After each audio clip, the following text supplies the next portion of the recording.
कोल्हापूर शहराचा सध्या हद्दवाढ नावाचा विषय सुरू आहे. शहराची हद्दवाढ झाली पाहिजे, पण ग्रामीण भागातून विरोध होण्यास सुरुवात झाली आणि ह्याला मुख्य कारण होतं की मुबलक आणि स्वच्छ पाणी जर महानगरपालिका कोल्हापूर शहरवासियांना देऊ शकत नसेल तर हद्दवाढ करून आम्हाला नेमकं तुमच्यामध्ये घेऊन काय साध्य करणार आहात असा त्यांचा मूळ प्रश्न होता. गेली कित्येक वर्ष झाली सिंगणापूर योजनापासून ते थेट पाईपलाईन योजनेपर्यंत हा जर राजकीय आणि कामाचा जर प्रवास पाहिला तर त्यात गांभीर्यानं दखल घेणं गरजेचं आहे. सन 1994 ते 1995 साली सन्माननीय मुख्यमंत्री महोदय त्यावेळचे मला वाटते अंदाजे मनोहर जोशी साहेब असतील, त्यांच्या काळामध्ये शिवसेनेचे मुख्यमंत्री असताना 43 कोटी रुपये सिंगणापूर पाईपलाईन योजनेसाठी मंजूर करण्यात आले होते आणि त्यानंतर निधी आणून तो निधी खर्च करायचा की त्या निधीतून काहीतरी मलई मिळवायची या हेतू पुरस्कर राजकीय लोकप्रतिनिधींनी थेट पाईपलाईन योजना सुरू केली. ती योजना अपूर्ण अवस्थेत आहे. योजनेमध्ये गळती आहे. जनतेला मुबलक आणि स्वच्छ पाणी मिळू शकत नाही.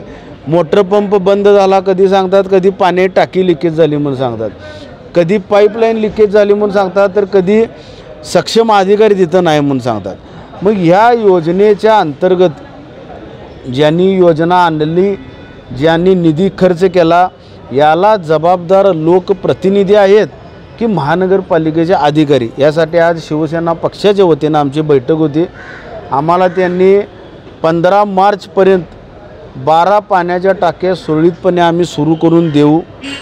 थेट पाईपलाईन योजनेच्या माध्यमातून कोल्हापूर शहराला मुबलक व स्वच्छ पाणी मिळावेच यासाठी शर्तीचे प्रयत्न करू असं आम्हाला आश्वासित केलेलं आहे. पण तरीही त्या आश्वासितपणा घेऊन आम्ही भावूक न होता राज्यकर्त्यांना मी विनंती करतो अगदी कळकळीनं तळमळीनं की इतर ठिकाणी निधी 1000 कोटी 2000 कोटी 500 कोटी अमुक कोटी हे जे आम्ही वर्षभर आम्ही बोर्ड पाहत आलेलो आहे कोल्हापूर शहरामध्ये, त्यापेक्षा कोल्हापूर शहराला मुबलक व स्वच्छ पाणी देण्यासाठी थेट पाईपलाईन योजनेमध्ये ज्या काही त्रुटी आहेत त्या राज्य शासनाने लोकप्रतिनिधींनी जाणीवपूर्वक लक्ष देऊन हा प्रश्न सोडवावा.